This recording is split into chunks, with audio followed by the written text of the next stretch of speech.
আমি সৰু সৰু এটা তিৰপাল লৈ পিনে আমি ৰাতি ইয়াতে কটাইছোঁ বৰষুণৰ মাজতে। সকলোবোৰ যিবিলাক ষ্টুডেণ্ট আছিলে হায়াৰ ছেকেণ্ডেৰী BA মেট্ৰিকৰ সকলোৰে কিতাপ পানী সকলো বৰ ভিজি গৈছে, সকলো কাপোৰ চোপোৰ বৰ ভিজি নষ্ট হৈ গৈছে।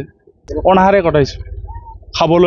খাবলৈ টিউবৱেল নাই, খাবলৈ খোৱা পানী নাই, সেনে কোনোমতে চলিছে আৰু।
কি কম, আমাৰ কবলগীয়া ভাষা নাই। আমি বৰ্তমান আবেগিক হয়ে গৈছো।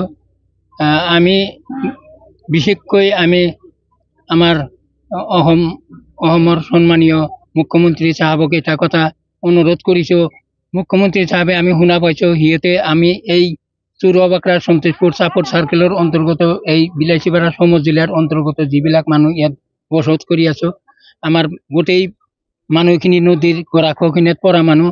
কিন্তু এই CM ছাৰে মিডিয়াৰ জৰিয়তে আপোনালোকৰ জৰিয়তে কৰি গোটেই অসমবাসীক জনাইছে আমাৰ ইয়াত সন্দেহযুক্ত মানুহ বুলি কৈছে। এই মুছলমান মানুহ দেখিলেই সিহঁতে সন্দেহযুক্ত বুলি কয়। এইখিনি কথা কৈ যে আমাক লজ্জিত কৰিছে, গোটেই অসমৰ মানুহৰ সন্মুখত যে আমাক এটা লজ্জিত কৰিছে, এইখিনি লজ্জিত যাতে নকৰে আমি তাৰ কাৰণে মাননীয় মুখ্যমন্ত্ৰী সাহেবক অনুৰোধ জনাইছো। এনেকৈ কথা কৈ আমাক লাজ নিদিব। মাননীয় মুখ্যমন্ত্ৰী সাহেব নিজে আহি আমাৰ ঘৰে ঘৰে ইনকুৱাৰী কৰি চাই দিয়ক। আমাৰ ইয়াত যদি খালি এটা মানুহ যদি সন্দেহযুক্ত পাই থাকে, আমি ইয়াৰ পৰা একেবাৰে নিজে ইচ্ছাকৃতভাৱে নিজৰ জীৱন নিজে দিবলৈ আমি প্ৰস্তুত আছো। আমাৰ ইয়াত 5খন বিদ্যালয় আছে। 5খন বিদ্যালয়ৰ ভিতৰত বহুখিনি প্ৰায় ধৰক 2000ৰো অধিক ছাত্ৰ ছাত্ৰী আছে। সিহঁতৰ লেখা পঢ়াৰ কাৰণে যাতে মুখ্যমন্ত্ৰী মহোদয়ে কিবা এটা সুব্যৱস্থা কৰে। আমাৰ ইয়াৰ পৰা 40 কিলোমিটাৰ দূৰত যিখিনি ঠাইত আমাক যাবলৈ কৈ আছে, সেইবিলাক ঠাইৰ পৰাই আমি এটা সময়ত উচ্ছেদিত হৈ আহিছিলোঁ। আজিৰ পৰা 45 বছৰ আগত 1983 চনৰ পৰা তাত গৰাখহনীয়াৰ কবলত পৰিছিলোঁ। তাৰ পৰাই আমি উচ্ছেদ হৈ আহি 83 চনৰ পৰা আমি ইয়াত আছো। আমাৰ পৰিস্থিতি বহুতো বেয়া। কালি বুলেটেৰে JCBৰে সকলো ঘৰ বাৰী ভাঙি দিছে। 3.5 বিঘা 3,500 বিঘা চুৰুৱাবাকৰা সন্তোষপুৰ আৰু চিৰিয়াকুটা।